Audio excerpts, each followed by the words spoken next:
Pendant de nombreuses années, Sir Christopher Lee était surtout connu pour son interprétation de Dracula dans les films d'horreur du studio britannique Hammer. Heureusement, sa carrière connut un nouveau souffle dans les années 90 et 2000, notamment grâce à des réalisateurs comme Tim Burton et Peter Jackson. Sir Christopher Lee nous a quittés le 7 juin 2015 à l'âge de 93 ans. À coup sûr, on se souviendra désormais surtout de lui en tant que Comte Dooku dans la prélogie Star Wars et surtout Saruman dans les trilogies du Seigneur des Anneaux et du Hobbit. Grand fan du Seigneur des Anneaux, Christopher Lee avait d'ailleurs eu l'occasion de rencontrer J.R.R. Tolkien.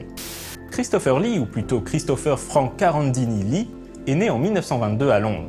Son père était lieutenant-colonel dans le corps royal des fusiliers du roi et avait notamment combattu pendant la Première Guerre mondiale. Quant à sa mère, la comtesse Estelle Marie Carandini di Sarzano, excusez du peu, était issue d'une ancienne famille noble dont les ancêtres étaient proches de Charlemagne. Les parents de Christopher divorceront en 1926 et lui et sa sœur seront élevés par leur mère. Christopher s'intéresse au théâtre mais ne s'imagine pas une carrière d'acteur.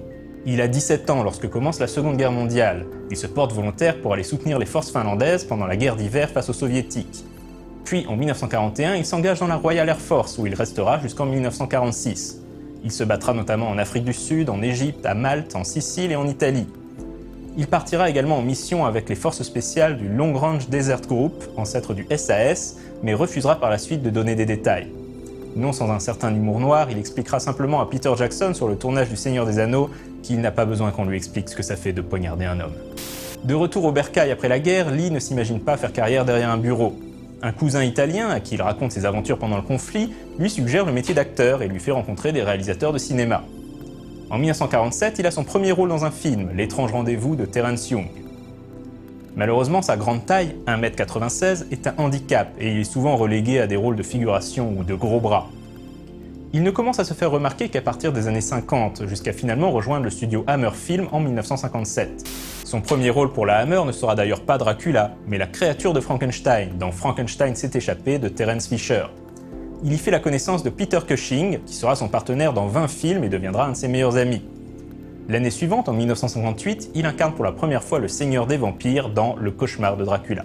Par la suite, Christopher Lee sera malheureusement cantonné à des films de monstres ou d'horreur produits au Royaume-Uni ou en Italie. Ce qui ne veut pas dire qu'il ne s'y amusera pas. Son film préféré est par exemple The Wicker Man en 1973. Il aura également l'occasion d'incarner Francisco Scaramanga, l'homme au pistolet d'or, en 1974, affrontant sur grand écran James Bond 007, un personnage créé par Ian Fleming, qui n'est autre que le cousin par alliance de Christopher Lee.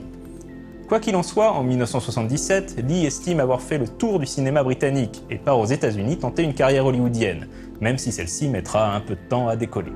Outre sa carrière d'acteur, Christopher Lee a également une carrière musicale. C'est un peu de famille, vu que son arrière-grand-mère était une chanteuse d'opéra réputée. On peut donc entendre sa voix de basse dans certains de ses films, et il a sorti plusieurs albums de reprises. Christopher Lee se découvrira également un intérêt pour le métal symphonique dans les années 2000 et donnera de la voix sur plusieurs albums, notamment du groupe italien Rhapsody on Fire. En 2010, il sort son premier album de métal symphonique dédié à Charlemagne, qui lui vaudra le prix Spirit of Metal. 2 ans plus tard, en 2012, pour son 90e anniversaire, il sortira un deuxième opus, Charlemagne, The Omens of Death.